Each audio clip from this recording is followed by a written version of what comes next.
বাইরে আমি হিন্দু না বৌদ্ধ না খ্রিস্টান না আদিবাসী না মাওয়ারি না পাঞ্জাব না শিখ না সিঙ্গি না শিয়া না সুন্নি না হুন্নি না মমিন না পম্বিন।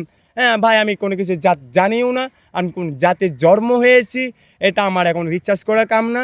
এখন আমি নতুন করে ইসলাম ধর্ম পেয়েছি, সবচেয়ে শান্তি আল্লাহ পবিত্র একটা দান, এটা আমি পেয়ে আমি শুক্রিয়া আলহামদুলিল্লাহ। আবে भाग रहेगा जंगल में ও आ गया शहर में। দর্শক আপনারা যেখান থেকে দেখছেন আগে ভিডিওটা শেয়ার করে দিন। আমি রাজীব শাহকে নিয়ে তার রাজবাড়িতে ঢুকতেছি, আসেন। আলহামদুলিল্লাহ এটি হচ্ছে আপনার রাজবাড়ি না? হ্যাঁ এই যে আমার রাজবাড়ি ঘর। এই যে এটা কি? এটা শের মানে বাঘ, হ্যাঁ। মানে আমাদের জাতিসঙ্গী বাঘ। হ্যাঁ মানে আমাদের পশুর ভিতরে একটা জাতীয় বাঘ থাকে না, এটি বাঘ। এই সেই বাঘ।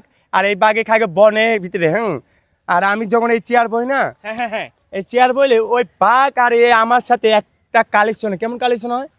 আবে भाग रहेगा जंगल में ও आ गया शहर में, মানে বাঘ খাগা কত জঙ্গল, ও আয়া পড়ছে শহরে। এখন আমি সেই একই করেছি। কেমন? রাস্তা খাগে বোতল কুড়িয়ে আইলাম আমি শরৎ দিতে, শরৎ দিয়ে এসে আমি একটা রাজবাড়ি মানাইলাম নবাবপাড়া গ্রামে। এই রাজবাড়ি ঘরে এই যে আমার। আপনি এই উর্দু ভাষা কোথা থেকে শিখলেন? এই উর্দু ভাষায় শিখেছি, যারা আমার ছোটতে বড় করেছে তারা অরিজিনাল মারুয়া বিহারি। হ্যাঁ ওটা আবার সুন্নি জাত, তাদের সাথে আমি এই উর্দু ভাষা শিখেছি। আবার দ্বিতীয়ত আমি কলকাতা শহরে 3 বছর ছিলাম। আচ্ছা প্রিয় দর্শক, আমরা একটু জানার চেষ্টা করবো যে আসলে তার পরিবারের ব্যাকগ্রাউন্ড কেমন, কোথায় ছিল এবং কোথায় থেকে তিনি এখানে এসেছেন। আচ্ছা আপনি প্রথমে কোথায় ছিলেন এবং এই জায়গায় আসার রহস্যটা কি? আমার প্রথম আমি ছিলাম সংসদ ভবনে। সংসদ ভবনে আগে ভিক্ষা করতাম, আগে সংসদ ভবন খোলা ছিল। আগে আনপাবলিক ঢুকতো, রাত নাই দিন নাই। সরদি পার্কের মতন ওরাও একটা পার্কে এরকমই ছিল, কি রাত ও দিন নাই, ওখানে মানুষ বসবাস করতো ওই সংসদ ভবনের ভিতরে। আগে আমরা ওই সংসদ ভবনেই থাকতাম, সংসদ ভবনে ভিক্ষা করতাম, সংসদ ভবনে চায়া মেয়ে খাইতাম, ওই সংসদ ভবনের ভিতরে ঘুমাইতাম। হ্যাঁ আবার এমন বাড়ি না আমার পেটে ভাত যায় নাই। আলহামদুলিল্লাহ আমার যখন মা বাপ কেউ নাই, গার্জিয়ান কেউ নাই, আমি মারা গেলে আমার মাকে দেখেছিলেন? হ্যাঁ আপনার মাকে দেখেছিলেন?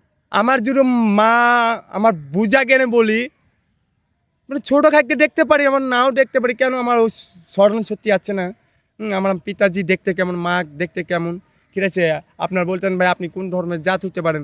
বাইরে আমি হিন্দু না বৌদ্ধ না খ্রিস্টান না আদিবাসী না মাওয়ারি না পাঞ্জাব না শিখ না সিঙ্গি না শিয়া না সুন্নি না হুন্নি না মমিন না পম্বিন।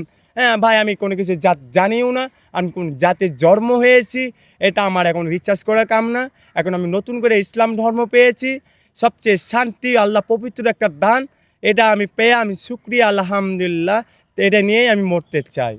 প্রিয় দর্শক দেখেন, খুব গুরুত্বপূর্ণ একটা বিষয় উনি কি বলেছেন। উনি যখন জন্মগ্রহণ করেছিলেন তিনি কি হিন্দু গড় নাকি বৌদ্ধ নাকি খ্রিস্টান, কোন গড় থেকে তিনি জন্মগ্রহণ করেছেন তিনি নিজেই জানেন না। কিন্তু তিনি যখন বুঝতে শিখেছেন তিনি একজন মানুষ, তখন তিনি আমাদের মুসলিম ধর্মটাকেই গ্রহণ করে নিয়েছেন। কেন বলুন তো? মুসলিম ধর্মে এই জন্য গ্রহণ করছি, ইসলামের ধর্মের ভিতরে সবচেয়ে শান্তি ও সবচেয়ে নিয়ামতে বরককে ভরা। আল্লাহ তাআলা রাব্বিল আলামিন, যিনি এমন একটা নিয়ামত, যাকে খুশি তাকে হেদায়েত দেয়, যাকে খুশি তাকে হেদায়েত দেয় না, তাকে গুমরা লাগে। হতে পারে আমি রাস্তার জগতে অনেকজন রাস্তার চুকায় ভেড়া কী করে দেখেন, ডেন্ডি খায়, চাক্কি খায়, প্যাট নেয়, আপনার মদ খায়, ইয়াবাবা খায়, হিরোন খায়, নানান নেশা নিয়ে তারা উজ্জুত পড়ে থাকে, তার নিজের সেন নাই কি যিনি দেশের জন্য কী কাজ করবে।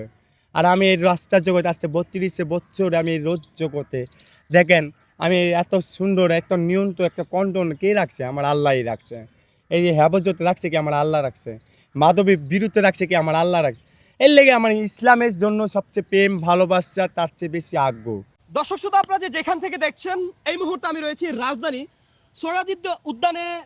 রাজীব শাহের রাজার যে রাজ্য রয়েছে সেই রাজ্যের বাড়ির গেটের সামনে। এটি কি আপনার বাড়ির গেট? আলহামদুলিল্লাহ রাজা বাড়ি ঘর রাজ্যে আলহামদুলিল্লাহ এটা ঢুকলে আমার বাড়ি প্রবেশ করতে হবে। এটার নাম হচ্ছে রাজবাড়ি। আর আপনি যেখানে খাড়ে আমরা কথা বলছি এটা পড়ছে নবাবপাড়া। নবাবপাড়া, ওইটা হচ্ছে নবাবপাড়া আর এটা হচ্ছে রাজীব শাহের রাজবাড়ি। রাজবাড়ি জি। এবং আমরা দেখতে পাচ্ছি আপনার রাজবাড়ির ভিতরেই আপনি কিন্তু ধান লাগিয়েছেন। হ্যাঁ এটি আমরা দেখেছি। এই ধান আপনি কোথায় পেয়েছেন? এই ধান আমি ওই ফুলবাড়ি পাকিস্তানে বীজ কিনে আনছি। আর না কৃষক ভাই যে প্রথম যেভাবে কাজ করে সেম একই কোয়ালিটি আমি এখানে এই কাজটা করেছি। কাজটা কইরা সফল হয়েছে। আমার লোকজন বলছে ভাই এখানে চাল হবে না, কিছু হবে না। আমি বলছি আল্লাহ কসম, আমার রাসূলের কসম, এখানে 100 গ্রাম যদি চাল বেরো হয়, আমি 100 গ্রাম চাল নিয়ে আমি এক ডেক খিচুড়ি পাকাবো। এই খিচুড়ি খাবারের উদ্দেশ্যে একজনের জন্য, বেগম খালেদা জিয়া তার মৃত্যুকে বাঁচি। আমরা এখানে ফাতিহা হবে, কোরআন তালাতে হবে, এখানে পাগল ফকরি মিল্লাহ জিকির হবে।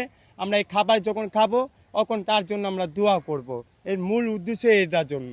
আমরা ইতিমধ্যেই দেখেছি যে আপনি বলেছেন যে এই ধানের চাউল আপনি না খেয়ে যাবেন। এখান থেকে যাবেন না। জি জি জি, হ্যাঁ এটা আমি বলেছি ইনশাল্লাহ, এটা আমার কাজটা সফল হয়েছে। আর আরেকটা কাজটা আল্লাহ তরফে আমি পেয়েছি। কি কাজটা? মসজিদে আবাদত দায়িত্ব পেয়েছি। এখন এই ধান হয়ে গেলে তো আমি চলে গেলাম। এখন আমার আল্লাহ আবার নতুন করে দায়িত্ব আনছে কোনটা? মসজিদে। এখন আপনি আমার কোন দিকে সরাবেন? মানে আপনি মসজিদের খেজমত করবেন, এই জন্য কেউ আপনার তাড়াতে পারবে না। না না, ওই মসজিদে আমার কাজ করতে হবে, ঠিক আছে? এখন তো আপনার মেসেজ যখন আমাকে বলছে রে রাজীব এই এখানেই, আমার বলছে তুমি যেখানে যাও গা, এদিক কবুল মবুল হয়ে গেছে গা, হ্যাঁ এদিক তোমার করা লাগবে না, হ্যাঁ আচ্ছা। এটা আমরা দেখা নেবো, ঠিক আছে? এটা তো কি দেখবে, এটা নিজেই তো যায় কুল পায় না। পরে আমি বললাম ধান না খেয়ে আমি যাব না, অনেক অত্যাচার হয়। পরে ইনশাল্লাহ ধান হয়েছে। যখন ওই বৈশাখে যখন হয় তখন আলহামদুলিল্লাহ আমি নামাজ স্থানে, ওই নামাজি ভাইরা আমাকে বলেছে রাজীব স্যার তুমি নামাজ এখানে ব্যবস্থা করো, আমরা নামাজ আদায় করব, এখানে সব কিছু হবে। পরে চিন্তা করলাম, এই নামাজ স্থানে আল্লাহর তরফ থেকে একটা লোক লাগে, লাগে না? হ্যাঁ হ্যাঁ, পরিষ্কার আমার পরিচ্ছন্নের জন্য। লাগে, আমি ওখানে বেতন লাগবে না, আমার 2 টাকা পয়সাও লাগবে না, আমি বিনা স্বার্থে কাজ করতে রাজি।